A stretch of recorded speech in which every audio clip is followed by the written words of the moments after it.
ہمارے بیچ سید سلمان ندوی صاحب ہیں جو کسی تعارف کے محتاج نہیں ہے. آج خانقاہ شہبازیہ آئے ہیں. ایک عظیم خانقاہ ہے جن کا ملک میں ایک شہرت ہے, نام ہے. سر سے یہ جاننے کی کوشش کریں گے کہ سر خانقاہ آئے ہیں, کیا مقصد, کیا دعائیں مانگی آپ نے آج؟ دیکھیے, حضرت سلطان العارفین حضرت مولانا محمد شہباز صاحب رحمۃ اللہ علیہ 11ویں صدی کے ایک بڑے مصلح تھے, ایک بڑے عالم تھے, اور اللہ تعالیٰ نے بڑے کمالات سے ان کو نوازا تھا.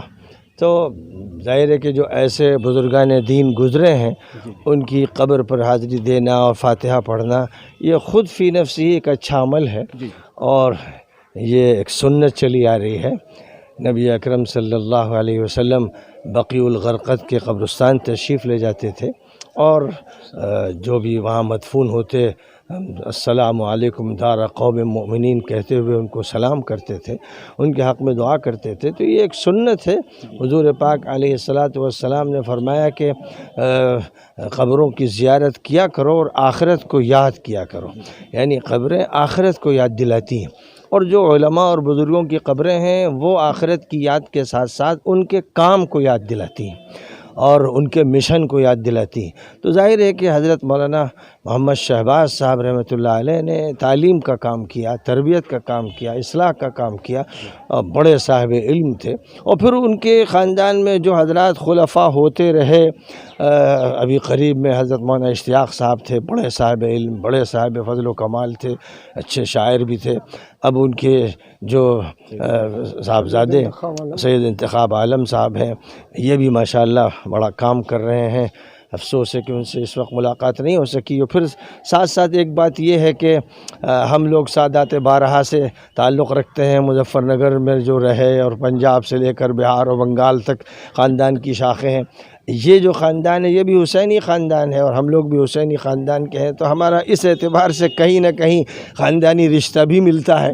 تو بہت سی باتیں ہیں جن کی بنیاد پر یہ ایک اچھی چیز ہوتی ہے کہ قبر کی بھی زیارت ہو, اور جو حضرات موجود ہیں ان سے ملاقات ہو, اور پھر اللہ تعالیٰ اس اچھے مشن کو جاری رکھنے کی توفیق عطا. حضرت صاحب, کہا جاتا ہے کہ خانقاہ سے ہی لوگوں کو ایک شانتی کا, سدبھاؤ کا ایک پیغام دیا جاتا تھا, اور جہاں ایجوکیشن کا ایک ہب بھی کہلاتا تھا, جہاں پہ لوگ تعلیم ایجوکیشن پا کے اور لوگ جگہ جاتے تھے. یہ کہنا صحیح ہے کیا؟ بالکل صحیح ہے. خانقاہوں کا جو کردار رہا ہے, حضرت سیدنا عبد القادر جیلانی کی خانقاہ ہو, یا حضرت معین الدین چشتی رحمۃ اللہ علیہ کی خانقاہ ہو, یا حضرت نظام الدین اولیاء کی خانقاہ ہو, یا حضرت شیخ شرف الدین یحییٰ منیری کی خانقاہ ہو, تمام خانقاہوں نے تعلیم کا اور تربیت کا بیک وقت کام کیا ہے. ان کے یہاں سے تعلیم کا بھی انتظام ہوتا تھا, علم دیا جاتا تھا, علم نبوی دیا جاتا تھا, علم قرآنی فراہم کیا جاتا تھا. طلبہ ہمیشہ آتے تھے, اور ایک سلسلہ واردین اور صادرین کا قائم رہتا تھا.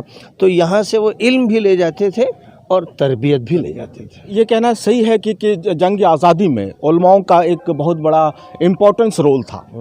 اس میں کوئی شک نہیں ہے کہ علماء جو دینی تعلیمی اداروں سے وابستہ تھے, اور وہ علماء ربانیین جو خانقاہوں سے وابستہ تھے, دونوں نے مل کر جد و جہد کی ہے, اور اسی جد و جہد کے نتیجے میں اس ملک کو آزاد کرایا گیا. یعنی بعد میں جو ہمارے سامنے کانگریس اور جمعیت العلماء اور دیگر تنظیمیں آئیں, ان سے بہت پہلے 1803 سے ہندوستان میں جہاد کی آواز اٹھائی گئی. حضرت شاہ عبدالعزیز صاحب رحمۃ اللہ علیہ, جو ایک بڑے خانقاہی بھی تھے اور ایک بڑے معلم تھے اور شیخ المشائخ تھے, ان کے فتوے کی بنیاد پر تحریک جہاد اٹھی, اور حضرت سید احمد شہید رحمۃ اللہ علیہ نے اس کی زبردست طریقے پر قیادت کی. پورے ملک میں اس وقت ایک فضا بن گئی تھی. پہلے دعوت و تربیت کی فضا بنی, پھر جہاد کی فضا بنی, اور یہ ملک دھیرے دھیرے کوششوں کے نتیجے میں آزاد ہوا. یہ کیا آپ اس سے انکار نہیں کیا جا سکتا ہے کہ آج کے ڈیٹ میں خانقاہ بھی کئی حصوں میں بٹا ہوا ہے, اس کو ایک پلیٹ فارم پہ لانے کے لیے آپ بہت محنت کر رہے ہیں. یہ کامیابی کہاں تک مل سکتی ہے؟ میں یہ سمجھتا ہوں کہ دیکھیے, پوری امت کو ایک امت بننا چاہیے. اس لیے امت کے جتنے بھی ادارے ہیں، وہ تعلیمی ہوں یا وہ ملی ہوں یا وہ خانقاہی نوعیت کے ہوں، ان تمام اداروں کو ایک لڑی میں پرونے کی کوشش کرنا چاہیے۔ یہی نبی پاک علیہ الصلاۃ والسلام کا اصل کام ہے، یہی خلفائے راشدین کا کام رہا ہے۔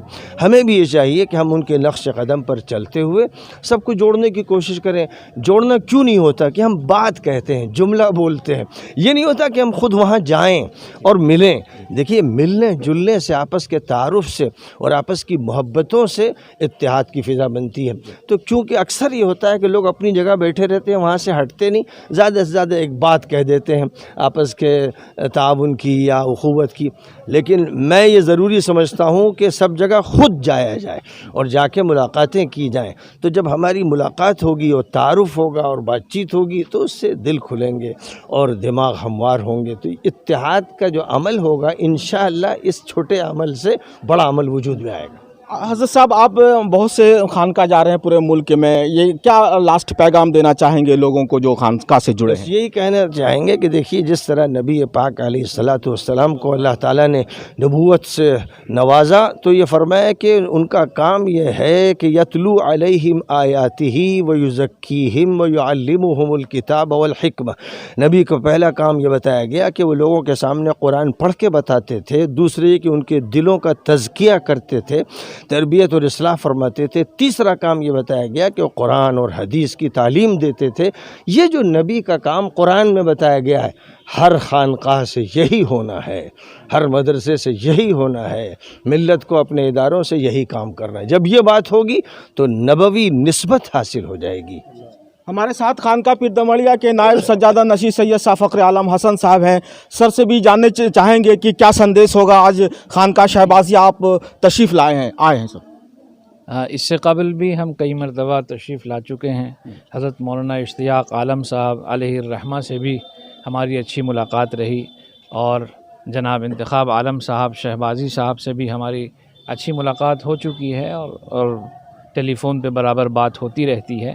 یہ کوشش ہے کہ تمام خانقاہیں، تمام ادارے جتنے بھی ہندوستان میں ہیں، سب آپس میں باہم ایک خاندان کی طرح ہو جائیں، پھر وہاں سے تعلیم کا، محبت کا، امن کا، سلامتی کا، اتحاد کا، محبت کا، سدبھاونا کا پیغام پورے ملک میں دے۔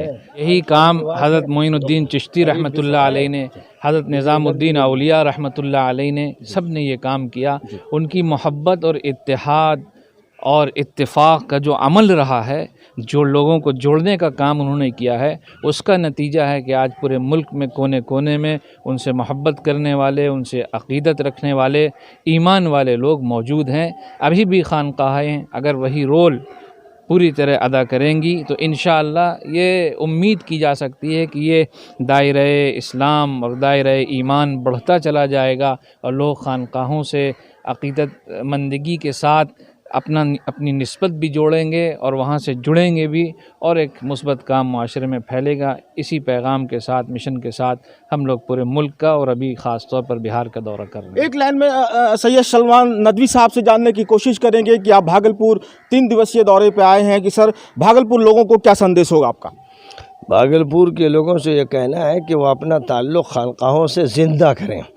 جب خانقاہوں کے بانی تھے، حضرت پیر دمڑیا ہوں یا حضرت مولانا سید محمد شہباز صاحب ہوں اور دیگر حضرات جہاں جہاں بھی تھے، ان کے ساتھ جو ان کے دور میں تعلق تھا، اس تعلق کو پھر سے زندہ کیا جائے۔